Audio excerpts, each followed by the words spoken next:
9 days. So from late Sunday night until Thursday night, I was in Rome, and then from there, from Rome to Jerusalem, which is just, for a rabbi, if you get as far as Rome, you have to get all the way to Jerusalem. I mean, it's just the way it is, right? That's a little short trip from Rome, actually. It's just 1 hour time difference. It's quite easy. The group I went with was sponsored by the Jewish United Fund here in Chicago. There is an annual mission, as they call it, and rabbis have gone to a lot of places. This is my 16th year here. This is the first year that I've gone on the JUF trip. I hope it won't be the last, but I have to say that the opportunity to go to Rome and meet this particular Pope, Pope Francis, was the main reason that I worked really hard to get it into my calendar. So I want to thank all of you for making it possible, because it's not always that easy to get away. So to be able to make my calendar work and be able to go and do this, along with 17 other rabbis, was all from Chicago, Reformed, Conservative, Orthodox, and Reconstructionist rabbis. Someone asked if traveling with other rabbis was one of the attractions of going on the trip, and the answer is absolutely not. It's 18 people who are used to being the center of attention on one bus, right? Myself included. I mean, that's, you got to repeat the directions a lot of times for those folks. But we did have a marvelous time. We did get to know each other better, and we had a lot of very good times. The other question, a lot of people have asked about how was the food in Rome, and the answer is that I ate in kosher restaurants for all but 2 meals in Rome. So we had one free evening and one lunch where I decided I wasn't going back to the kosher restaurant. And got a couple of my colleagues to agree with me, and we went off somewhere else. Most of our meals included speakers of various kinds, so it was rather difficult to get away.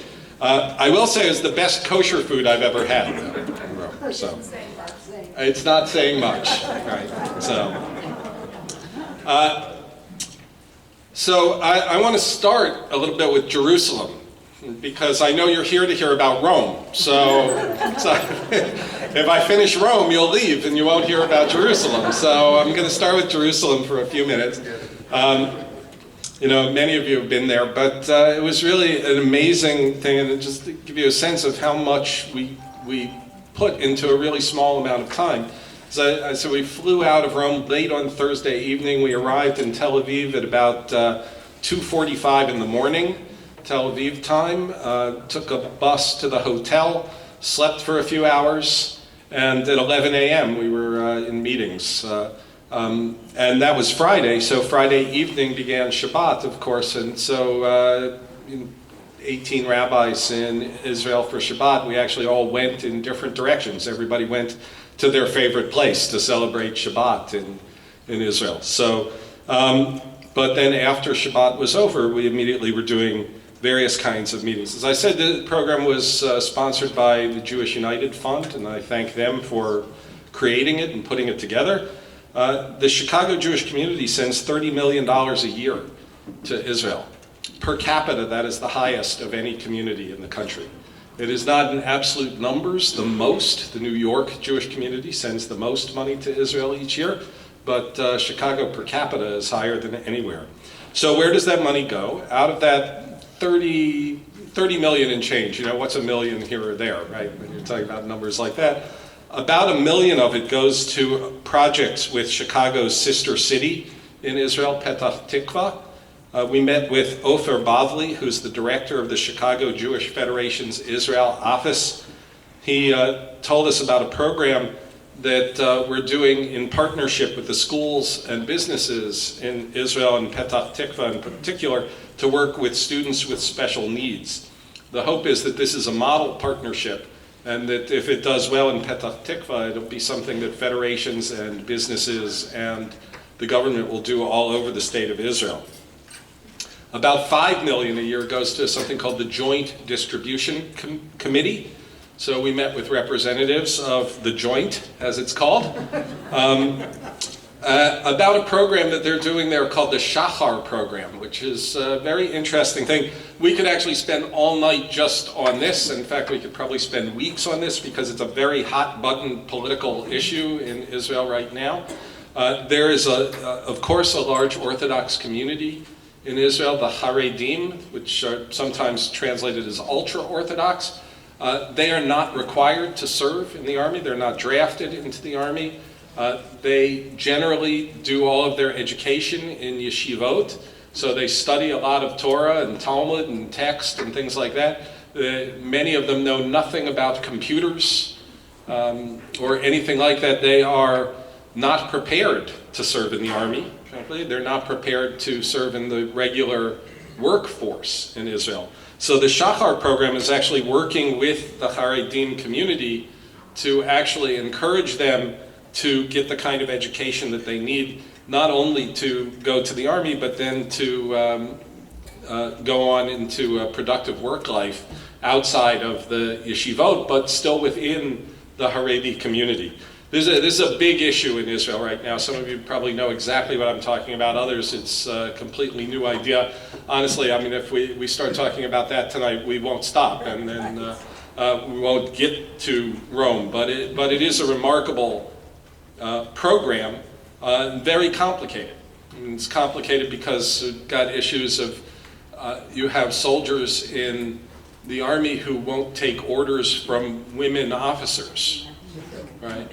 So there are these things that have to be dealt with, and it's really a very interesting. It's one of the things that I think as liberal Jews we've been very proud of how equality works in so many different strata of Israeli society. And so to have any kind of steps backward in that is very complicated. So I think there's a lot of changes that are underway, and the Joint Distribution Committee is doing a lot to make those changes work to the advantage of the state of Israel. The rest of the money that our community gives to Israel goes to the Jewish Agency, which is currently run under the auspices of Natan Sharansky. So we met with Natan Sharansky, which was always interesting. I mean, those of us in the room of a certain age remember Natan Sharansky from his days as a refusenik in Russia, a cause celeb in the American Jewish community who was finally allowed to emigrate to the state of Israel, eventually founding essentially his own political party and becoming a member of Knesset, and now the head of the Jewish Agency, which is responsible for a great deal of work within the state of Israel. Some of you are familiar with the cause of women at the wall. It's cause to allow women to pray at the Western Wall in Jerusalem. It is the Jewish Agency that is implementing a compromise solution that has been accepted by the women who are members of Women at the Wall. And there will be, before too long, not only an Orthodox section of the Western Wall that separates men from women, but an egalitarian section at the Western Wall where men and women, boys and girls can pray together, where women won't be arrested for wearing a talit and things like that. I think it's fair to say that the support of our money here made a real difference in making that compromise happen. So really fascinating. In addition to those folks who deal directly with Federation and what it does there, we also met with a couple of academics who are very familiar with the peace issues in the Middle East. As you probably know, there are ongoing talks, ongoing dialogue for the first time in many years. The people we met with were not insiders, they're not sitting at the table, but quite interesting folks. We met with Dr. Khalid Shakaki, who is the director of the Palestinian Center for Policy and Survey Research in Ramallah. He also happens to be a senior fellow at the Crown Center for Middle East Studies at Brandeis. He finished his PhD at Columbia University. He's done literally hundreds of polls of Palestinians in the occupied territories. And he spoke to us about the state of mind of Palestinians in the occupied territories. We talked about very specific kinds of issues that are going to be the make or break issues in any peace agreement: borders, Jerusalem, settlements, the right of Palestinian return, all of these things. His polls say that 75% of Palestinians favor a two-state solution. But you're probably not surprised to hear that it really matters what the language of any agreement will be says. So as he put it, you've got 75% who in the abstract favor a two-state solution, but any particular statement that you make about, for instance, the right of Palestinians to return to homes that they owned prior to 1948 can move that number downward. Right? So on the positive side, he made us feel that there is indeed language that matters and language that could happen that would at least get you over a 50% majority of Palestinians accepting a peace agreement. That was encouraging. The discouraging thing is peace talks are ongoing, and if nothing comes of them, the question is, of course, what happens then? Right? So demonstrations, at the very least, demonstrations often lead to violence. Violence can lead to another uprising. So that's the downside. We also met with Shlomo Avneri, who's a distinguished professor at Hebrew University and has been involved in actual peace negotiations over the years and has certainly been an informed source in Israel for many years. I would say that he was more pessimistic than Khalid Shikaki. So his sense, and I'm not sure he's 100% right, is he said that between the most liberal Israelis and the most liberal Palestinians, there's still a gulf. So he does not expect much to come out of it. Now, the best thing I could say about all of this is that having low expectations of what comes out of peace talks is probably a good thing. The lower the expectations are, the better the chance that anybody can meet them. Right? So, so this is probably not a situation that gets solved overnight, as we know. I mean, it hasn't been solved up till now. If somebody could figure out how to solve it overnight, they would. Right? So it ultimately does become still a step-by-step process. And so if some progress comes out of what's happening now, that step in the right direction is probably the best we can hope for. And if it turns out to be a step that's bigger than that, people will be happy that their expectations were exceeded. So we'll see. So only time's going to tell on that. So now let me get to Rome. Okay. So I'm sorry, that was like a long commercial before we got to Rome. But I hope it wasn't too much of a bait and switch. I'm going to show you some of the pictures that I took in Rome. There are a couple towards the end of around Jerusalem. But I think there's 46 slides here out of the 600 and some pictures that I took over the course of the week. So thank your lucky stars, I'm only showing you 46 of them. So let's go with that. So can go to the first slide. Hopefully, not sure how these work. Can you see? I'm at such an angle that it's a little hard for me to tell. Is that clear? So what you're looking at there is the first place that we went to visit in the morning after we got off the plane. So in fact, before we didn't even go to a hotel or check in or anything. We went straight there. I hope that even for folks, many of you I'm sure have been to Rome. I had never been to Rome. Surprised a few people by explaining to them that I've really never been to Europe. I go back and forth to Israel pretty regularly, but this was my first trip to Rome, and the first time I've spent more than a night in Europe, actually. So this is a place called Fassi Ardeatine, and I think even people who go to visit Rome don't necessarily get there. Has anyone been there?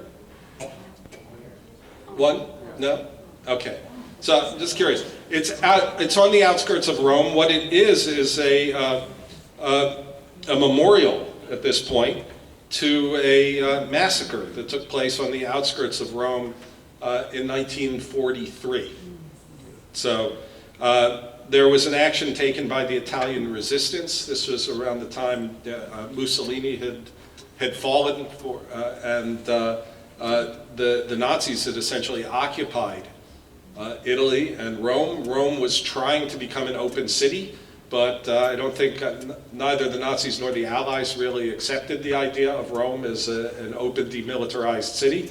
And the resistance took an action that killed about 30 Germans, 30 Nazis, and within a few hours, the Germans there were told by higher-ups all the way to Berlin that they needed to take revenge, 10 for every one of the Germans that were killed.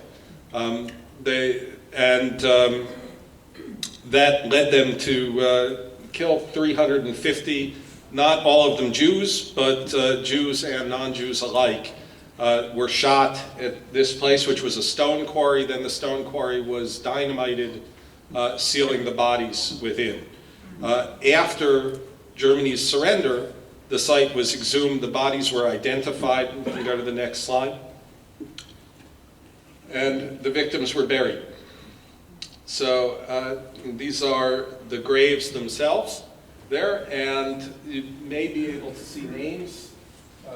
Tedesco is a common Italian Jewish name. You may, I'm not sure in this light, you can make out that there are photos of the victims on the graves. And if you'll go to the next one, and I think you'll see that if they didn't have a photo, maybe you can see, and can we focus a little more? See if you can focus right in the middle. There's a little white circle, and in the white circle the word shalom appears. So it tells us something about, besides it being a very powerful memorial, it tells us something about how the lives of Jews and non-Jews were knit together in Italy by this time in history. The Roman Jewish community was very much a part of the Italian country at this point. So that was not always the case, and we'll see some different things. And go to the next slide. This is the entry to the Jewish catacombs in Rome. Did you all know there were Jewish catacombs? Yeah. They're 2,200 years old. Right? If you go to the next slide, you see one of the decorations on one of the tombs within the catacombs. Everyone recognize that symbol? A menorah, right? So this is before the Jewish star was considered to be a symbol of the Jewish people. Long before the Jewish star was a part of Jewish tradition, it was in a lot of other different religious traditions. But the menorah has been a part of Jewish tradition from the time of the Torah. So 2,200 years ago, we already find the symbol of the menorah in Jewish catacombs and in the outskirts of Rome. These catacombs, by the way, are on private land, so you have to get the owner to let you in. So, but we were lucky enough to be able to do that. So I think we can go on. So another place where the menorah appears in Rome. You know what we're looking at? I heard a couple of people say it, the Arch of Titus, right? After the destruction of Jerusalem in the year 70, after the destruction of the temple by Titus, according to Josephus, the historian, according to tradition, Titus carried away all of the religious artifacts of the temple, and this arch was built in Rome to commemorate Titus's total victory over Jerusalem. You can go to the next. This is a part of the interior of the Arch of Titus, and what you find there is, can you see the menorah top? So Jewish slaves being taken to Rome, carrying the menorah. So a couple of people after I came back asked if I found the menorah when I was in Rome. That's the question that people ask all the time, and the answer is no. No one really knows what happened to these things. I mean, presumably precious metals maybe were melted down. It's possible that They were actually around until, who was it who started attacking Rome? The Vandals, I think, may have carried off these things that had been kept from the time of Titus. So this goes back, of course, to a time before Christianity, right? Really before Christianity gets started, certainly before Rome becomes Christian. So, in fact, there were Jews in Rome before there was Rome, right? Before we think what we think of as Rome, the Roman Empire. So instead, 2,200 years ago, there were already Jewish burial sites, catacombs in Rome. After that time, we also have a synagogue in Rome, in the Old Port, the Ostia Antica. There is a synagogue there. I think that may be the next slide, actually. Let's see what comes next. Yeah, this is the entry to the Ostia Antica. That's the wine cellar. So I like wine, so I wanted to show you that one. So that's where they kept their good Italian wine back in those days. So if we go one more, we'll see.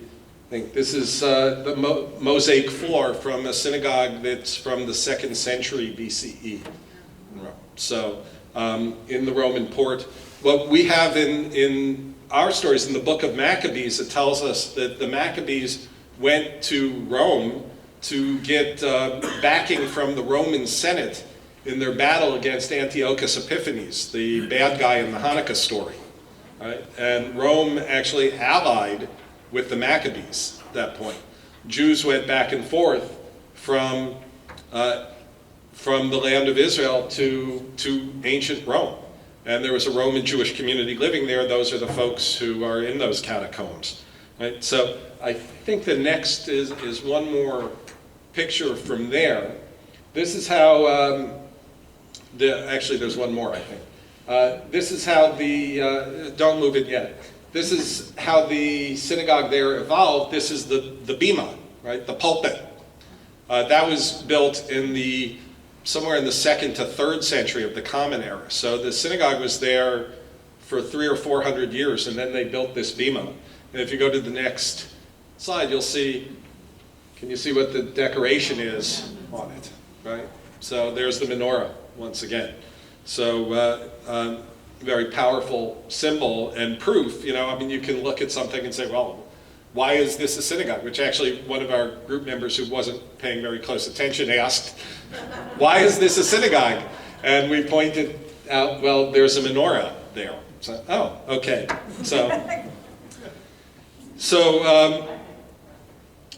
at this point, there's a lot of back and forth between Roman and Jewish culture. The Emperor Claudius in the 1st century wrote that, therefore it is right that also the Jews who are in all the world under our jurisdiction shall maintain their ancestral customs without hindrance.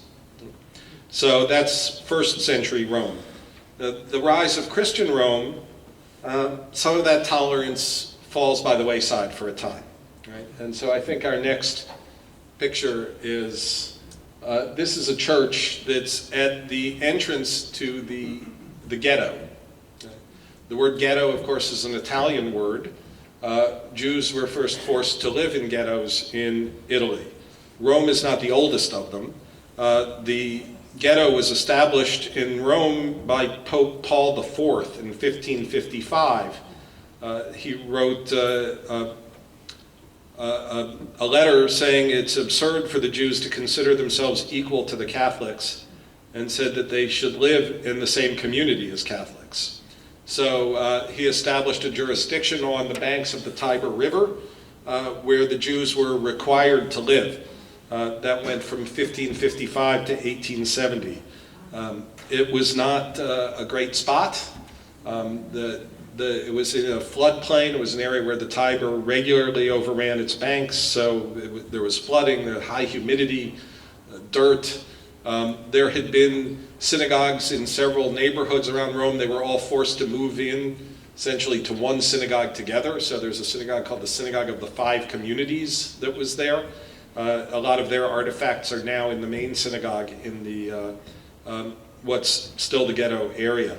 So the access was closed in by walls, and Jews were only allowed out of the gates to pursue their occupations, which at the time were the only things they were allowed to be were money lenders and garment vendors. Right? So those were the jobs of the Jews in those days. When they were outside of the walls of the ghetto, they were required to wear a circular yellow badge, or in some eras, a special hat, so that people would be able to recognize them as Jews. Interestingly enough, the Sistine Chapel appears to have some Jewish characters in its ceiling. Besides, as many of you may know, the whole story of Moses is on one side of the Sistine Chapel. This is the ceiling, of course, painted by Michelangelo. Michelangelo was from a different city, not from Rome. Apparently he didn't like to paint. He preferred sculpture, but the Pope at the time made him an offer he couldn't refuse. So he painted the ceiling of the Sistine Chapel. But he may have stuck some texts into his painting. One of them is that the prophet Jeremiah appears on the ceiling of the Sistine Chapel and appears to be looking down with disapproval. Where Michelangelo placed him is right above where the Pope sits. So there are books. There's books on this, The Secrets of the Sistine Chapel. I mean, you can look and decide for yourself whether you can interpret what Michelangelo meant. I mean, but that's a possibility. But you also see there is a character that appears to be sitting forlornly near the prophet Jeremiah, who seems to have the yellow circle on his sleeve. So again, is it meant to be a picture that's depicting that the Jews are downtrodden and should stay that way, or is it a picture that's meant to interpret that Michelangelo was not necessarily happy with the Pope's understanding of Jews at the time? I don't know that anybody can answer that question, but it is fascinating to see that yellow circle on a character on the ceiling of the Sistine Chapel. Not allowed to take pictures there, by the way, so I can't show you. But I'm sure there are plenty of books that have pictures. You can look for it yourself. So this church stands at one of the gates to the ghetto. It has, go to the next slide, and hopefully you can see a little more in close-up. So there is a crucifixion scene painted above this. Below is a biblical verse from the book of Isaiah in both Latin and in Hebrew. I'll translate it into English for you. It says, "I constantly spread out my hands to a disloyal people who walk the way that is not good, following their own designs." So as the Jews went out to do the business that they were allowed to do outside of the ghetto, they would pass by this phrase, which it's undeniably, it's very clever, right? I mean, it's a reading of the Hebrew Bible into Christian scripture. "I constantly spread out my hands" is an image of Jesus in crucifixion, right? To a disloyal people, speaking to the Jews, right?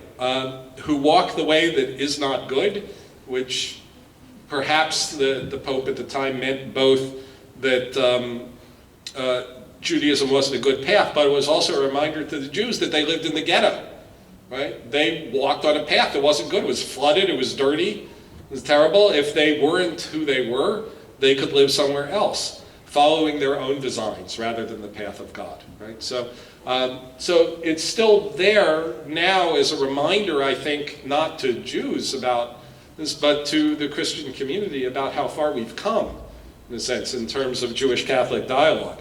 But that is a part of the history. So I think I've got another picture or two from the ghetto. So after 1870, the walls were torn down when the country of Italy became essentially a country.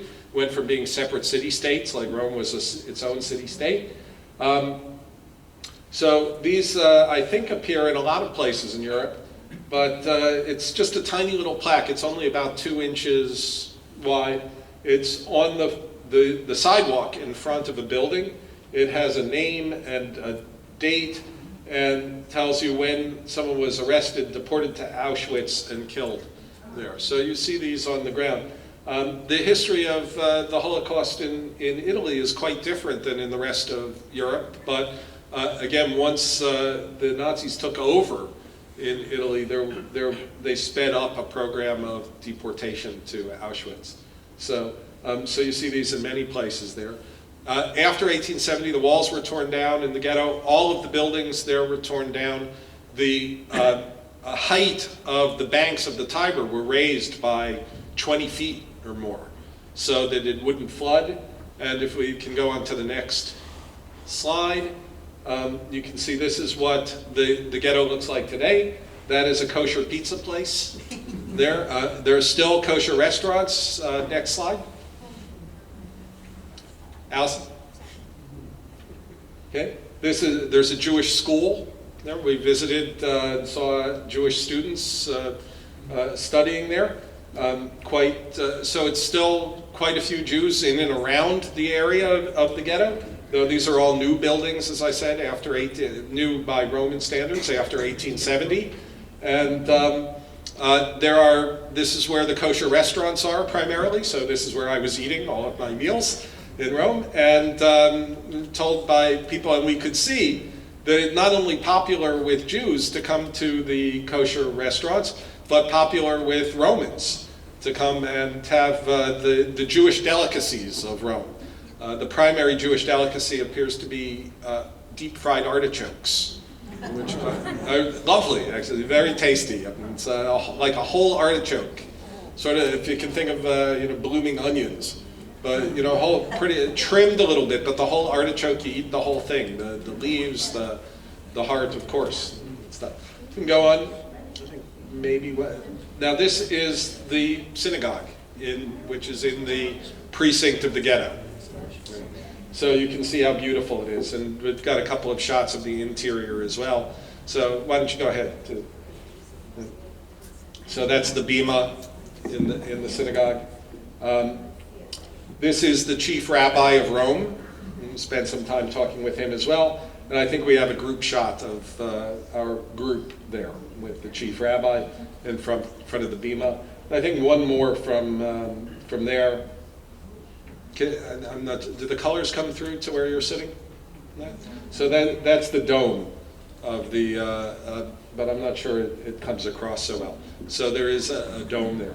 And one more picture, I think, from inside, just of historical interest. There's a plaque near the back of the temple there about fellow Charles Aaron Golub, who apparently was the first American Jewish soldier to come into the synagogue at the end of World War II after the liberation of Rome. So they put up a plaque to him, so, which is nice. So I think we're on to Vatican City here. So,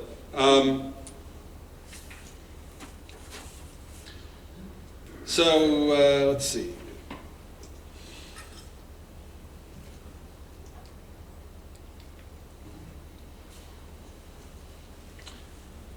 So, back in that time when the Jews were required to live in the ghetto, that church doctrine that Jews shouldn't be living with Catholics officially was there until Vatican II, right? 1963, with the publication of Nostra Aetate. That changes, and the church says then, under the direction of Pope Paul VI, in her rejection of every persecution against any man, the church, mindful of the patrimony she shares with the Jews, and moved not by political reasons, but by the gospel's spiritual love, decries hatred, persecutions, displays of anti-Semitism directed against Jews at any time and by anyone. Besides, as the church has always held and holds now, Christ underwent his passion and death freely because of the sins of men and out of infinite love, in order that all may reach salvation. So this was Nostra Aetate in 1963. It is a watershed moment, certainly in the relationship between Jews and Catholics all over the world. And it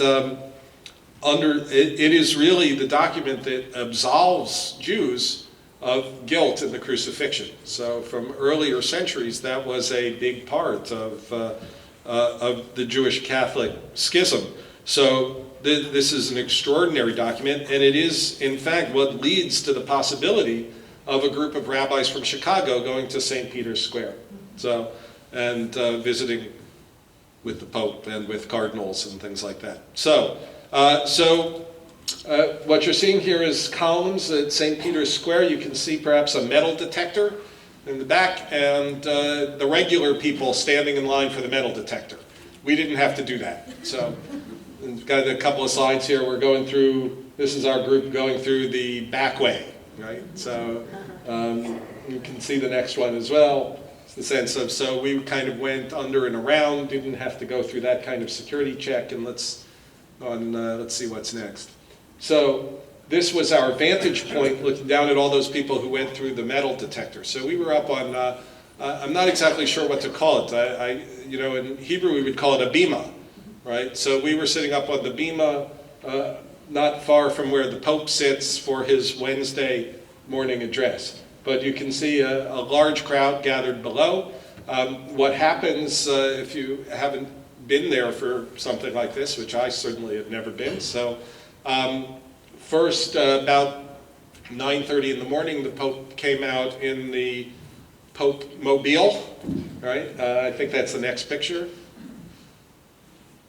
And spent the better part of an hour driving around down there, greeting people, occasionally kissing a baby, blessing folks. In some sense, the political part of the job. In another way, it struck me it's a little bit like Friday Night Oneg, right? Where you try and go around from table to table and say hello to everybody, things like that, except, you know, he has a golf cart. So I'm thinking about maybe getting a Segway for in here. But you know, he went all around, and really, I think you can see kind of the joy on his face as he did this. I mean, it's quite remarkable to see. So, and then I think in the next picture you get a sense of where we were. So, so there's a chair there. We were a few feet away from the chair. Now, may notice this Pope does not necessarily look like other pictures of popes that you've seen. I think that that's very deliberate, and it's worth noticing. It's probably beyond my ability to analyze, but you know, he's not wearing a stole or any of the things that, you know, I'm certainly not the fancy hat, but I think the mitre is not for every day, but the stole usually is. And so, temperature was about 60. It started to rain by then. I think there's a few drops of water on my lens and stuff in these pictures. You know, we were a group of rabbis from Chicago, 60 degrees. We thought, well, we don't need coats. You know, we don't need raincoats. So the Pope is under an overhang, but all the rest of us are not. So luckily, a number of cardinals and other folks around us seemed to be expecting the rain, which we were not, and a number of large golf umbrellas went up, and we were all able to sort of be together, which was kind of a nice thing in and of itself, that folks, there were several groups up there, many cardinals, and there was our group of rabbis. There was a group of military chaplains that had just come back from Afghanistan. There was a group from a school in Switzerland, right? And so we were up there, and so umbrellas went up and people shared quite a bit. So, so what I'm pointing to is the Pope in about as humble dress as popes wear. Right? And that's, I think, worth noting. Right? None of the fancy coats and stoles and things like that. Nice tailored suit. So let's go on to the next. And on Wednesday morning, the Pope delivers an address. The best word, perhaps, to describe this whole experience is that it is meant to be magisterial. The first thing that happened was, I think, 7 different cardinals got up. They spoke in 7 different languages and told us that what was going to happen, that the Pope was going to deliver a short address. And then the Pope does, in fact, and each of them in those 7 languages welcomed the people who were there. So each of the 7 in the 7 different languages said, and a group of rabbis from Chicago. So we understood it in English, of course. We heard it in some of the other languages that we could pick out, Spanish and Portuguese and German and French, Arabic, a few others. Right. A couple of Polish, I think, maybe Russian. So quite remarkable. So each one with great care gets up and does that. And the Pope delivered his address, which was in Italian. And then the 7 cardinals come up and tell us what the Pope said in the various languages. Right? So quite an interesting thing to be a part of, and quite lovely. And at that point, and at the end of this moment, the Pope will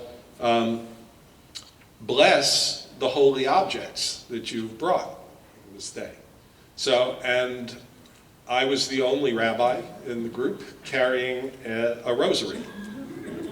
So I think a number of you know the story already, but Dan, who is Allison's significant other, through Allison said, is it possible that the Pope could bless this? And to be honest, I had no idea.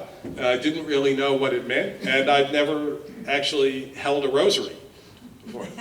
I thought a rosary was a string of beads. I'd always heard of rosary beads. So I didn't actually know that there was a crucifix on it. So, but it was quite amazing. I mean, it's sort of, talk about boundaries and the lack of boundaries of people being able to come together. So for me to be able to bring that to Rome for Danny, to be able to do that, to be able to be this close to the Pope while he blessed holy objects, to see other people around. I was sitting next to a teacher from this school in Switzerland, and she also had a rosary that she took out, and so she kind of helped me figure out what I was supposed to do, So I was very honored to be able to have it blessed there and to be able to bring it back. It's here tonight as well, so thank you for bringing it. So I could thank you for allowing me. I think from a Jewish point of view, we would call it a mitzvah, right? To do a good deed. So to be able to do a good deed by bringing this with me to Rome. Carefully carrying it in my tallis bag, so that it would be safe. I mean, it's the one object I pack so carefully, right? So kept it safe wherever I went, and was able to have it blessed there. So that, for me, was perhaps the highlight of the moment. After that, the Pope goes down this long flight of marble steps. And not in the Pope mobile, but there was a group of people down below, folks with disabilities, and he went essentially one by one. Very long time. I mean, we were standing there in the rain, remember? And not speeding it up as far as I could tell, to be able to get to each and every one of them. I do think it's interesting that the Pope has a white umbrella. So it's just a small detail, but you look out and you say, wow, I've never really seen a white umbrella before. Look at all the umbrellas in all of St. Peter's. I don't know, there aren't that many white umbrellas around, so it's just interesting. You can see it there. This is him coming back up the steps now, which is after doing that, this is when he greeted the dignitaries. Right, those of us who were up there on the, whatever you call it, the dais, I guess. So 3 members of our group, 1 Orthodox, 1 Conservative, 1 Reform, had been chosen ahead of time to have gifts for the Pope. So a kippah, a couple of other things. Perhaps the one that touched my heart most was over the last decade, since Cardinal Bernardine in Chicago passed away, there's been an annual Bernardine lecture, which is about interfaith dialogue, especially among Catholics and Jews. A book has just been published of the first 10 years of Bernardine lectures. And so one of my colleagues brought that book to present to the Pope. So those were the gifts that we gave him. he looked at us and said, really the only thing we heard him say in English, pray for me.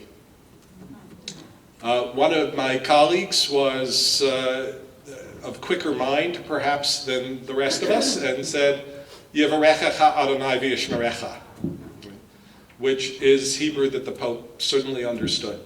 So, may God bless you and keep you. The response to which, Jews, and so as soon as we heard it, we said, Ken yehi ratzon, may this be God's will.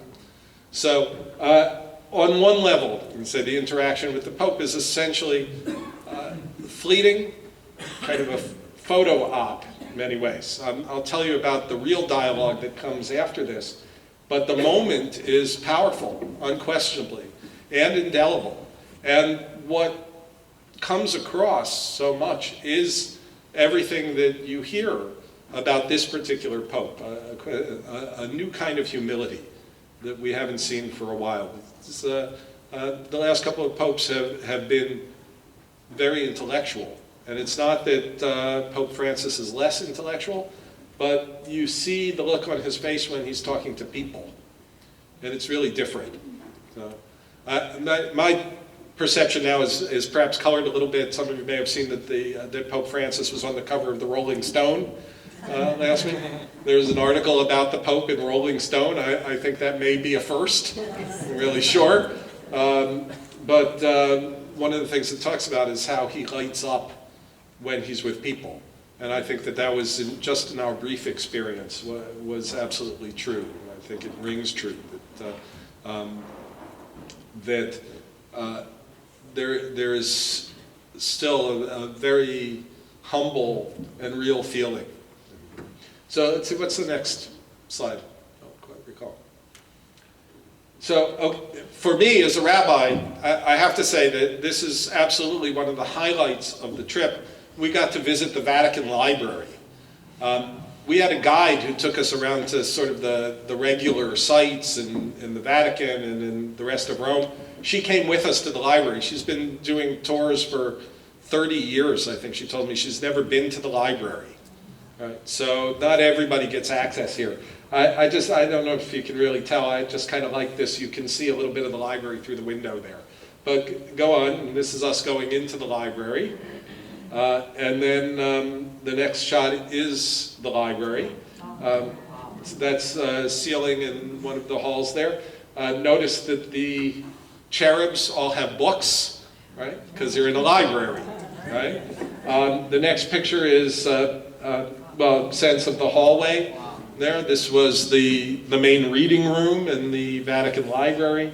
It's actually a double vault, so you're only seeing half of it right here. Painted on the walls and on the columns are great thinkers and writers, right? So I just put one of them in here, but there are people like Pythagoras painted on the wall. Remember the Pythagorean theorem when you were studying geometry? But this one is Moses, right?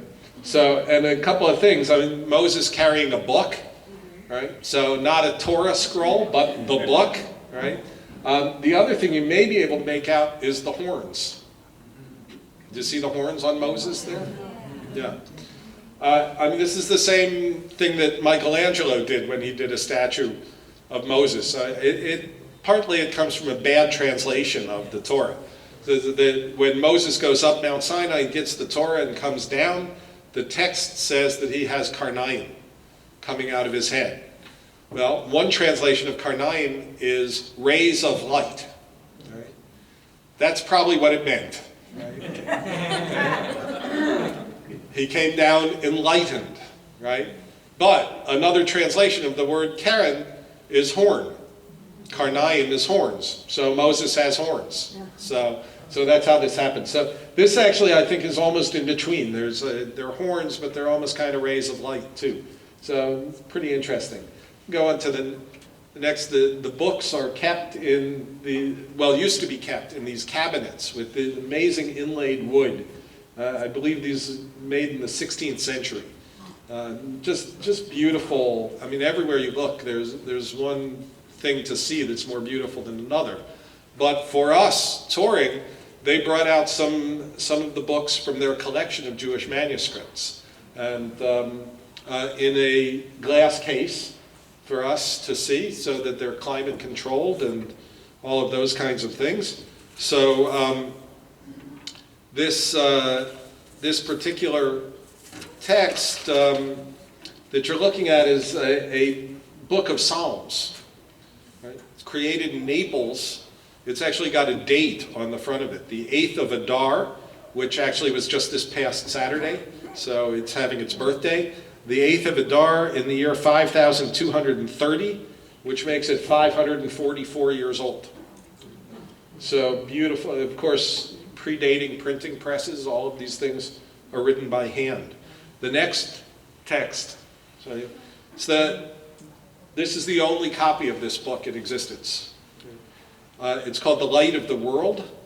It's from Spain at the end of the 14th century, somewhere in the 1380s, something like that. So it's a book in Judeo-Arabic, which is the language that the Jews of Spain would have spoken at that time. It seeks to reconcile Aristotelian physics with Ptolemy's mathematical approach to the creation of the universe. It's the only one, right? So I guess that means it wasn't a bestseller, I suppose. But I'm just, when I was a kid, I used to have a dream about finding a room in a library that no one had ever been to, and that there were books there that no one had seen. This is about as close to the fulfillment of that dream as I think I will ever get. It was extraordinary. I think I've got 2 more books, and perhaps you'll indulge me. This is a copy of a book called the Arbatorim, which means the 4 columns. It's or the 4 pillars, either one. It's from about the time 1435. It's an early compendium of Jewish law, and hopefully you can see that the illumination there is of a kosher butcher, right, doing the slaughter of an animal. Okay? And these are the laws related to the slaughter, right? How to make kosher meat, essentially. So going back 600 years, something like that. And the last one is perhaps not the most beautiful, but maybe the most meaningful, I think. This is a codex of the Torah. Right? This is the beginning of the book of Numbers. You can see the design in the middle of the page. That separates the 3rd book of the Torah from the 4th. So this is a very early codex, probably from the 11th century, right? Which means it's probably copied. Some of you studied the book, the Aleppo Codex, with me. Sure. It is most likely copied from the most perfect copy of Torah that we know. It was written first, and then the vowels were written in, because the vowels hadn't been invented yet. Right? The vowels that go above and below the letter were written in this text. In addition to that, besides the Hebrew of the Torah, it has the Aramaic translation of the Torah next to it. So the columns are Torah and Aramaic interspersed. So it means that it was a Torah that was written for people who didn't speak Hebrew. Right? They spoke their vernacular language of the day, which was Aramaic. So in order to understand what they were chanting or reading in Hebrew, they also read it in Aramaic. So just an extraordinary document. And so this was really the last stop we got to make in Rome. The last thing we did was to see these books at the Vatican Library. I have to say the hospitality at the Vatican was remarkable. I've completely left out a meeting with Cardinal Koch, who is the cardinal who is responsible for Catholic-Jewish dialogue around the world. So we spent well over an hour with Cardinal Koch in real dialogue, and that's where the real sort of the work of theology and discussion and things came up that were really just remarkable. So one of the questions right, is where is Jewish-Catholic dialogue going? And the Catholics have actually done a lot of work. I mean, with Nostra Aetate is a good example, going on with Pope John Paul and Pope Benedict as well, to create a kind of a theology of Catholicism that leaves room for Jews to be Jews. Right? This wasn't the case centuries ago. So this is extraordinary. I mean, they have a theology that includes us in a positive way. Right? Pope Francis himself wrote, let's see if I can read this. We remember and pray for the many innocent victims of human barbarism and for their families. I have said it before and I would like to repeat once more. It is a contradiction for a Christian to be anti-Semitic. His roots are in part Jewish. May anti-Semitism be banished from the heart and the life of every man and woman. He also wrote to the newspaper La Repubblica in Italy. He says, I can say with the Apostle Paul that God has never stopped believing in the alliance made with Israel and that through the terrible trials of these past centuries, the Jews have kept their faith in God.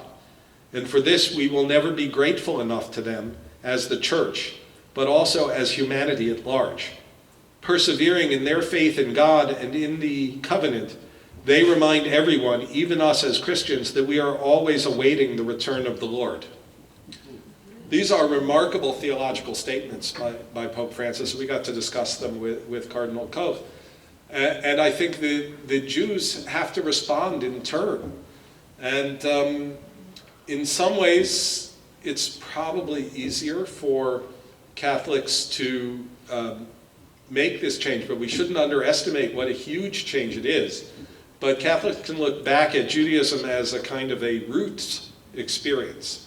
Jews can't look at Catholicism as a roots experience. So we have theological work to do to understand how this works for us. So it's ongoing work, and Cardinal Koch is certainly a wonderful partner in it, and it really exciting to be a part of that discussion, and really powerful, and a wonderful sharing. And where it will lead, I can't say 100%, but it's certainly something that is occupying a significant part of my brain at the moment. So we'll see. One sort of political note that came into that is that while we were there was an article published in the Jerusalem Post that said Pope Francis will open the Vatican archives from the era of Pius XII in order to determine if the controversial pontiff, who has been accused of failing to speak up during the Holocaust, can be considered for sainthood, according to a report in the Sunday New York Times. So this appeared, we left on Sunday, so I don't think we saw the Times that day, but it was quoted in the Post a couple of days later, the Jerusalem Post.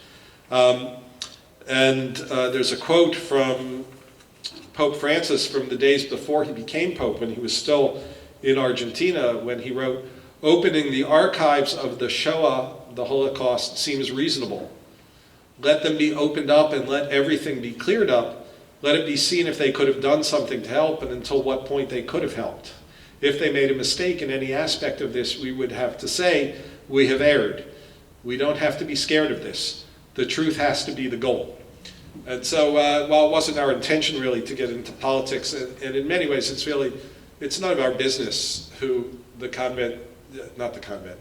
Vatican decides to beatify, right? It's, if they want Pius XII to be a saint, they get to make Pius XII a saint. I mean, it's all right. But since it had just appeared in the paper, Cardinal Koch seemed to be willing and interested to talk about it. So he agreed that the Pope wanted the archives opened. We got a little bit of a taste of how complicated the Vatican is in this regard. And so it may bring up some questions about what Pope Francis will be able to achieve in his time as Pope. Cardinal Koch told us there are millions of documents in the archive. They have to be organized in order to open the archive, and that this will take some time. So one of our rabbis, I think seriously, said, we had many people in the Jewish community who were very good at organizing documents. I think he was being honest and wanting to volunteer and help. But we were a bit rebuffed at that. And there is a sense that there are these kind of separate powers within the Vatican in that sense. And so Cardinal Koch may want it to be opened, and the Pope may want it to be opened, but it's not going to be opened until the archivists are ready to open it. So Cardinal Koch's assistant said that it was going to happen soon, within 2 to 20 years. So the church has been around for thousands of years. Judaism has been around for 1,000 years longer. Right? 2 to 20 years is drop in the bucket, right? It's not very long at all. So I think it sounds funny when he says it, but I think he meant it quite seriously. 2 to 20 years is not a long time. So we'll see. Let's see how that goes. So from there, we went on to Jerusalem. Told you. Just want to show you just a couple of pictures from Jerusalem and kind of close up shop here. So, and then we can take a few questions if you like. So this is actually just a scale model. We went to a place called Herodium, which is King Herod's, summer palace. But this is a scale model of King Herod's tomb. This is actually a new archaeological discovery. There is an active dig going on at Herodium, and just in the last couple of years, they've unearthed the base, right, just this lower part. Everything above it has been destroyed. Just the lower part of King Herod's tomb. King Herod was the Roman appointed king in Judea at the time of the first century. When we go to the Western Wall in Jerusalem, we are standing at a wall that was built by King Herod. King Herod has a very complicated history in Israel, something that we, again, I mean, it's much more than we can talk about tonight, but while we revere the wall, Herod is not revered, right? I mean, Herod was appointed by Rome. His mother, if I remember the story correctly, was a Nabatean. The Nabateans, if anyone has been to Petra or has heard of Petra, they're the ones who built Petra. Right? His father was from a part of Israel called Guvrin. Guvrin is well known in Jewish literature as being a place where, during the time of the Maccabees, they forced the people of Guvrin to convert to Judaism. So Herod's relationship to Judaism is that his family became Jewish by forced conversion. And so when he's appointed king of Israel, essentially, by the Romans, it's not a comfortable leadership role for the Jews. Many of the things that we visit when we go to Israel, some of you have been there with me, and we've been to Caesarea, we've been to, what's the park up north? Can't think of the name at the moment. But what is it? No, Vanessa, what did you say? Sipori, that would be good too, right? There's one more that we saw, I think, maybe on the trip we were on, Rob. We go to a national park with the pillars, and does it ring a bell? Yeah, I can't remember. So, but we see Roman ruins all over Israel. They are almost all, if not all, built by King Herod. So Herod built this palace. Beit Shan, that's it. Okay. Thank you. So he built this palace, which is essentially a mountain that you can see from Jerusalem. When he decided to turn it into his tomb, he did a huge landfill project. He filled in the bottom layers of his palace. Right? He built a mountain, essentially, and then built his own tomb on the side of the mountain. So a gigantic structure that you could see from Jerusalem is the idea. The tomb itself is only, I think, 70 feet tall, based on what they say about it. But the whole mountain made it his memorial. Josephus writes about his burial and talks specifically about a purple sarcophagus. And when they were doing this dig, they indeed found a shattered sarcophagus, purple rose in color. So it's almost undoubtedly Herod's tomb, which they've been searching for a very long time. The thing is, it had been destroyed probably deliberately during the time of the Bar Kokhba rebellion, when Jewish troops used it as a fortress. They deliberately destroyed his tomb because he was a controversial figure, as I said. So it's, let's go to the next slide. So that's the pediment that's been unearthed. So you can see it's about maybe 30 feet long, something like that, maybe 40, about 6 feet tall. That's that bottom layer. One more shot of that. These are some of the stones from that dome at the top of it that are still there. A lot of the stones, once it was destroyed, got used, recycled. That happens in Israel all the time. So they went to build a Byzantine monastery that's 100 meters away, things like that. Because Herod filled in the lower levels of the palace, things are much better preserved there than in a lot of other places. So they found a room of frescoes there. You can start to see some of the frescoes. That white stuff on the wall is a compound that they put on to actually remove the moisture and the salt from these things.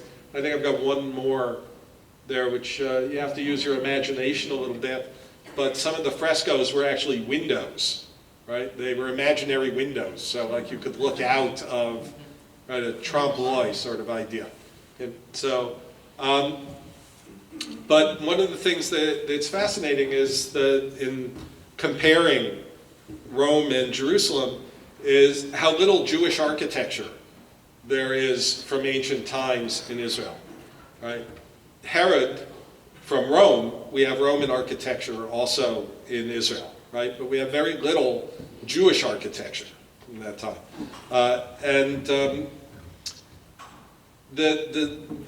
Perhaps the most important story about this architecture was not really a Jewish art. We have some great Jewish architects in modern history, but not so much from the past. The key story about Jerusalem and Rome appears in the Midrash from more than 2,000 years ago. And I couldn't help but think about it as I was in Rome and Jerusalem. It's just a brief story. It says, when Rabbi Joshua ben Levi visited Rome, he saw their pillars covered with tapestry so that they should not split in the cold of winter.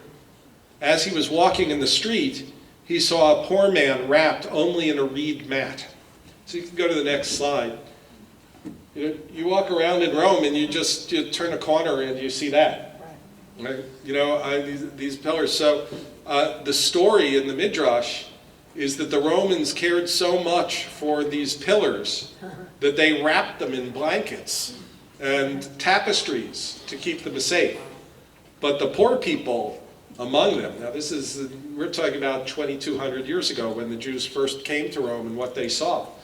They saw these poor people with nothing to keep them warm while the pillars were clothed. So that's the striking difference that our ancient story tells us about how our people cared more for people than for buildings. After watching Pope Francis walk from person to person, blessing them, I felt like I could see through his eyes that despite all of the beauty of the Vatican, the ancient pillars and the arches that still stand in places like this all over Rome, that the greatest beauty is in the faces that reflect the image of God. So with Pope Francis, I think we have a partner who puts people first, who will try to bring sustenance to those who suffer. We'll take the pageantry and the posing and put that aside and instead make the world a better place for those who live in it. So that's my take on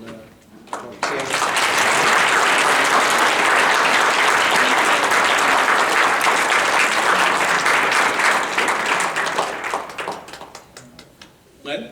Question. Is there any dialogue between the Vatican and rabbis in Israel? Well, yeah. You may know that Pope Francis is actually going to visit Israel soon, and it has perhaps in the same way that it's become de rigueur for an American politician who seeks high office to visit Israel, it appears to be now a thing that popes will do, right? So this is going to be a short trip. It's not going to be as short as the trip that Paul VI, who was the first pope, the first modern pope to visit Israel. That visit lasted, I think, 3 hours. So this will last a day, day and a half, something like that. But so there is constant dialogue, of course, on security issues and things like that, but also on what it is that the Pope will see while he's in Israel and how that will work. So on that level, there definitely is. One of the Pope's main reasons for going to Israel, though, it has nothing to do with Jews and Judaism, nor does it have to do with the Palestinian-Israeli conflict. It actually has to do with the Church of the Holy Sepulchre and meeting with the Greek Orthodox Patriarch in Jerusalem. Right? So to start a process of rapprochement between the Orthodox churches and the Vatican. So that's a part of it. Yeah, these dialogues are going on. Israel has a government post, which is essentially assigned to do that. We also met in Rome with both the Israeli ambassador to Vatican City and the Israeli ambassador to Italy. So, so there is definitely dialogue, and what I'm not sure who's doing this work that I was talking about, this work of a Jewish theology of Christian understanding. So, but I don't think that's a government thing to do, right? So, so it's happening in the Parliament of World Religions and places like that. Yeah, Linda. Non-political. You said that in that cemetery that you saw way in the beginning, that they were able to unearth the bodies and identify them. How in 1943 were they able to do that? Well, first of all, I mean, they started collecting names. The question was, how did they identify the bodies in the in that first scene that I showed you, right? The Ardiatim. They were collecting names right away. I mean, who disappeared, right? The scale of that, as horrific as it was for the people of Rome, was so much smaller than in the rest of the destruction of Jews in Europe and things, that 350 names, something like that. So they had the names, and then they had to match them up with things. People were wearing clothing. I mean, there were all sorts of ways that they matched them up. So I'm not sure if they were able to identify every single one. I think there may have been a few that they didn't. Other questions? Tired you out. Okay. Good. Well, thank you very much. If you have personal questions, feel free.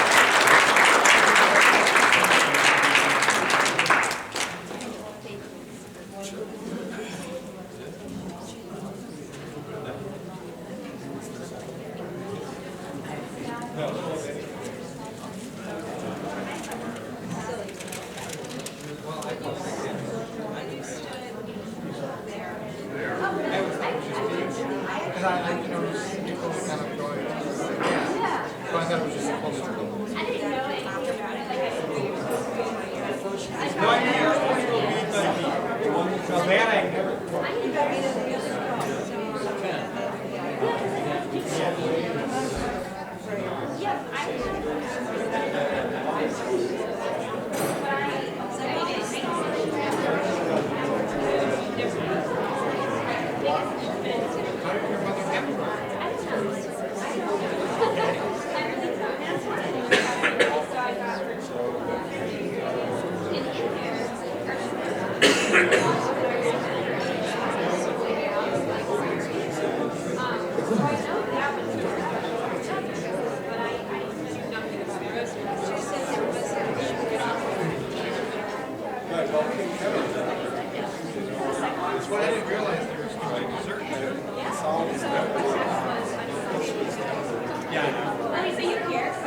No, I wasn't here for it, but I know it's the ice cream social.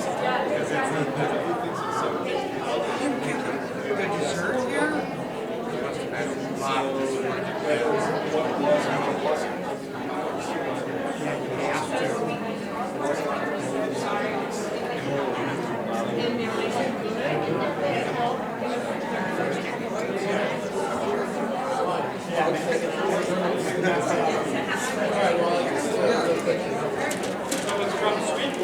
You asked the question.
That's right. There's all that stuff.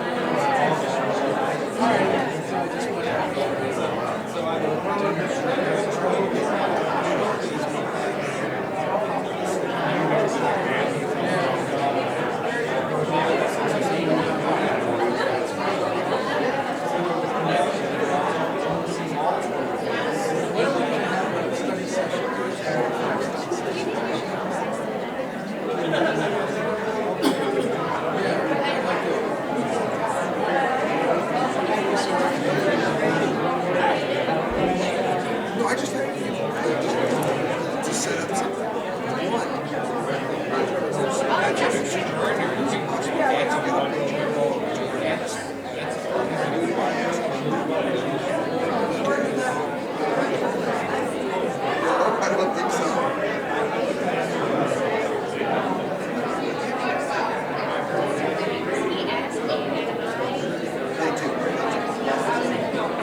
Oh, you can see Michael.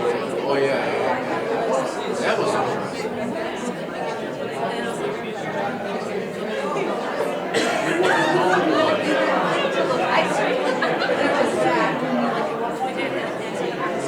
I was having enough trouble trying to think. It was so much.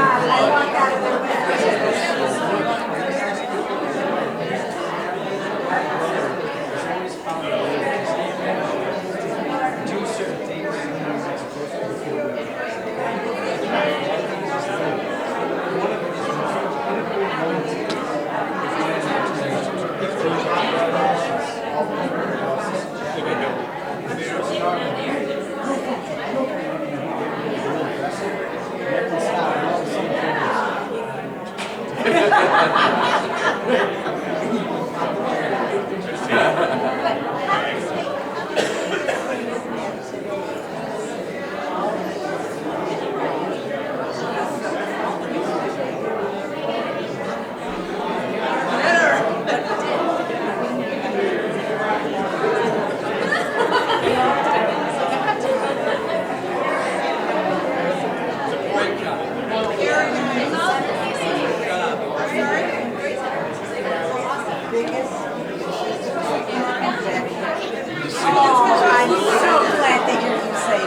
come all this way from posters. That is funny. Most people say that. I'm shy. And then, this is around the too, so you can't even get Yeah, one. right. And to get all those murals and everything that are taken up around the wall, you're thinking this thing is going to be huge. It's like,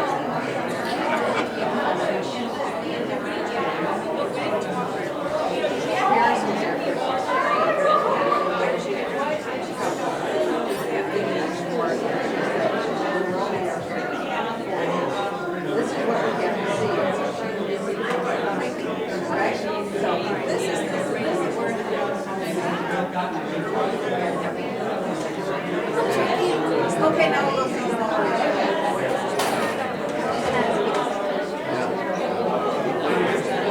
And fight the crowd. that was funny. Well, thank you. Nice to meet you. See you again, I know. Thank you. You do the same. Do you want to call me and get that?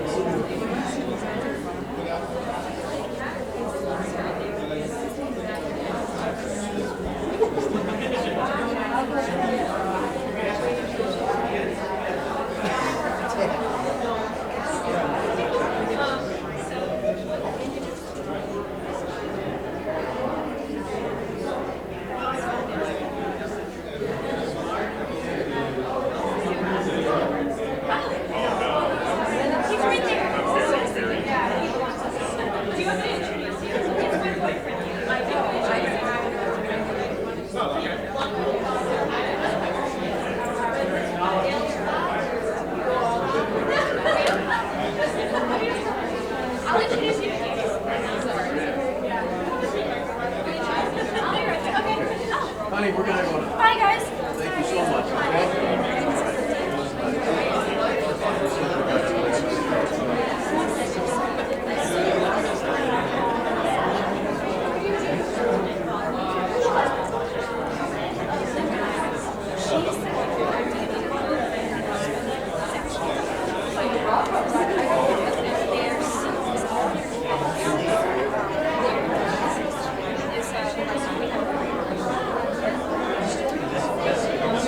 Yes, I must be. I've never been to a Thanksgiving. It's so stoked. But I've been so busy and I didn't get to it's only right before the time. Maybe it's just because it's I don't want to go. Margaret must have been.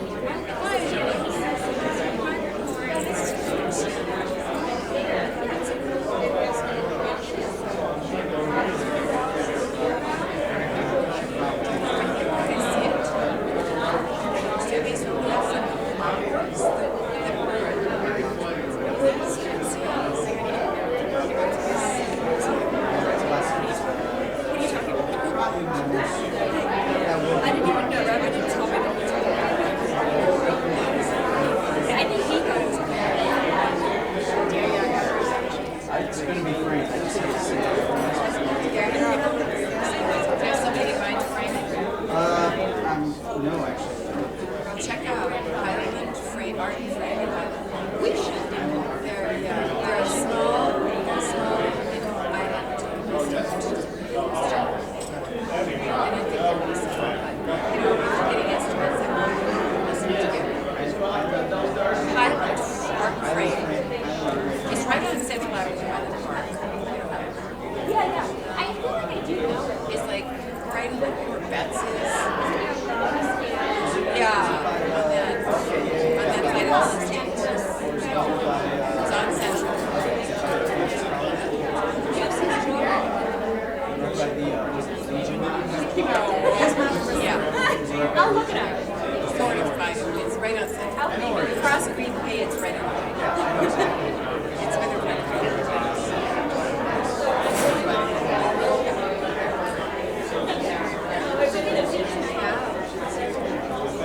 Yeah.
probably is the best way to think of it.